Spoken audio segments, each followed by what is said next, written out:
ये पास्टर हिमांशु सागर मेरी सास के घर में मीटिंग लगाने के लिए आया था।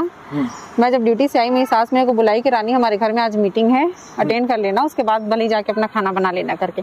मैं वहाँ गई, वहाँ बैठी, आखिरी में मैं पहुंची थी, तो वहाँ मेरा मुलाकात हुआ उससे।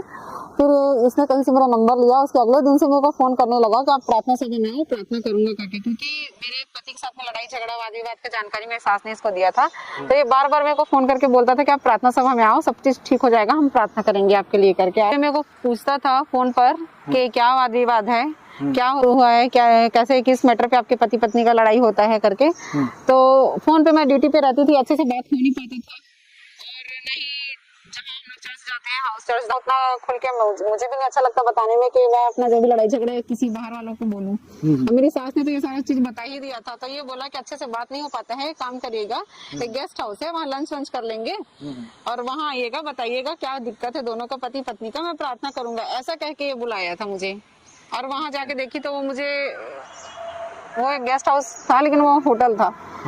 तो वहाँ ये सारा चीजें पूछा मेरे से, उसके बाद में मेरे को जबरदस्ती हाथ लगाने लगा। मैं मना भी करी कि आप क्या कैसे कर रहे हो, आप पास्टर हैं करके, तो जबरदस्ती वहाँ मेरे साथ में संबंध बनाया ऐसा बोल के। मैं उसके बाद में उनका कॉल वॉल को बिल्कुल भी नहीं उठाती थी, लेकिन ये मैसेज भी करते थे व्हाट्सएप में और बोलते थे कि आप कॉल कैसे नहीं उठा रही हो।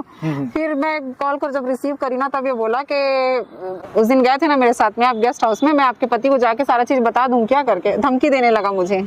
वो भी शादीशुदा है, 2 बच्चे थे। मुझे जब मैं इनसे मिली थी उस समय मुझे नहीं मालूम था, ये बाद में पता चला मुझे कि शादीशुदा है, इसके भी 2 बच्चे हैं।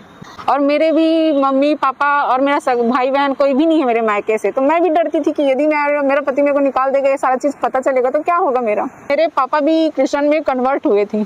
अच्छा। जिसकी वजह से आपको भी पता है यदि कोई कन्वर्ट होता है तो उसके भी फैमिली वाले थोड़ा सा उससे मनमुटाव हो ही जाता है। अरे ये सारा कुछ यदि मेरा पति घर से मुझे निकाल देता तो ना तो मेरा मायका रह जाता, ना ससुराल रह जाता, जाती तो जाती कहाँ मैं। इसलिए जब भी ये मेरे को फोन करता था तब मैं इसको मना भी करी थी कि आप ऐसे बार बार मेरे को फोन करके मत बुलाया करो, मैं ड्यूटी पे रहती हूँ, मैं नहीं आ पाऊंगी। लेकिन ये मेरे को धमकी देना शुरू किया कि जो भी मुलाकात हमारे बीच में हुआ है, मैं तुम्हारे पति को ये सारा चीज को जाकर बता दूंगा। तो मैं भी डर गई थी, सर यदि मेरे पति तक ये सारा चीज यदि जाएगा, मेरे मम्मी पापा नहीं है, यदि घर से निकाल देगा तो मैं कहाँ का रह जाती।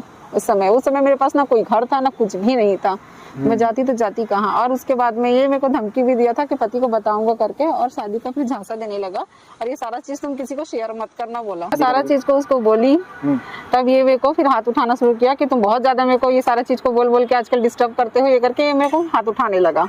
समय बाद में जब मेरा तबियत खराब हुआ था तब मैं हॉस्पिटल गई थी, हमारा हॉस्पिटल चेकअप करवाने के लिए। तो वहाँ पता चला कि मैं प्रेग्नेंट हूँ करके। ये सारा चीज उसको, और वो स्लिप भी ले जाके दिखाई जो हॉस्पिटल से दिए थे कि ऐसा ऐसा है, प्रेग्नेंट हूँ, पॉजिटिव आया है करके। तो ये शाम तक तो कुछ बोला नहीं। इसके अगले दिन से मेरे को फोन करके बोलने लगा कि नहीं बच्चा गिरा दे, अभी मेरा तलाक नहीं हुआ है, ऐसे तो बच्चा गिरा दो, ये पाप का बच्चा है, आशीषित नहीं है, इसको जाके तुम साफ करवा लो, ऐसा बोली। और मैं ये सारा मैटर मैं उनको बोली थी। तब उसको याद आया कि वो पास्टर है, उसका कलीसिया है और उसका तलाक नहीं हुआ, यदि वो मेरे बच्चा को अपनाता और शादी करता तो बदनाम हो जाओगे। तब उसको बदनामी का याद आया, उसके चर्च का बदनामी का याद आया। मना करी और 2 महीना हो गया था, मैं नहीं गई किसी डॉक्टर के पास अबॉर्शन के लिए।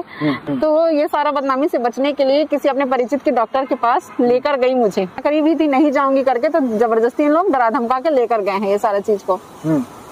वहाँ मैं डॉक्टर इंजेक्शन लगाने के समय मुझसे पूछा भी कि इंजेक्शन, बताया भी कि ऐसे ब्लीडिंग होगा करके। तो मैं मना करी कि मैं नहीं संभाल पाऊंगी अपने पति को करके।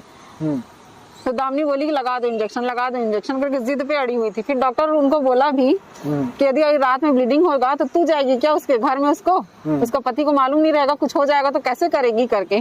तब जाके डॉक्टर मेरे मना करने पे इंजेक्शन तो मुझे नहीं लगाया, सोनोग्राफी के लिए एडवानी के पास में भेजा था। मैं वहाँ भी डॉक्टर को बोली थी कि सर इन लोग मेरा अबॉर्शन करवाने के लिए ये सारा चीज कर रहे हैं, आप कुछ भी बोल के मना कर दो करके। मैं वहाँ एडवानी सर से रिक्वेस्ट करी थी, तो फिर मैं वहाँ मना कर दी थी सोनोग्राफी के बाद में कि मैं नहीं कराऊंगी अबॉर्शन करके। फिर इसके अगले दिन इन लोग कुछ भी नहीं बोले, क्योंकि उन लोग को पता था कि अब इसको समझाने का कोई फायदा नहीं है। तो चुपचाप से मीटिंग के लिए इन लोग मॉर्निंग में एकदम शांत थे, और जैसा नॉर्मली मीटिंग होता है वैसे मीटिंग लगेगा करके बुलाए थे। मुझे लगा मीटिंग लगा है तो और भी लोग आएंगे, वहाँ तो इन लोग कुछ नहीं कर सकते ना, जैसे हम लोग हमेशा जाते हैं। गई थी, दरवाजा बंद करके आके मेरे को वहीं पे धक्का मुक्की करना शुरू कर दिया, मारपीट करना शुरू किया। तो ऐसे इन लोग मारपीट करके चाकू दिखा के लोग किए हैं। तो जाहिर सी बात है, कोई भी यदि धक्का मुक्की करेगा तो वहाँ पे ना ये एक लेडीज लगती है ना कुछ भी नहीं लगता है। आप वो अगर यहाँ पे चाकू दिखाएगा तो आप डरोगे ही डरोगे। मैं बाकी सारी महिलाओं से निवेदन करूंगी कि किसी भी इंसान पे ट्रस्ट ना करे जल्दी से। मैंने एक पास्टर के ऊपर में, जो खुद को धार्मिक पिता कहता है, उसके ऊपर मैंने भरोसा किया था, जिसने ये सारा दुष्कर्म मेरे साथ में किया है। आज इस कारण से मैं पूरी तरीके से अकेले पड़ गई हूँ और मेरा घर पूरा टूट चुका है। तो किसी के ऊपर भी ऐसे ट्रस्ट ना करें।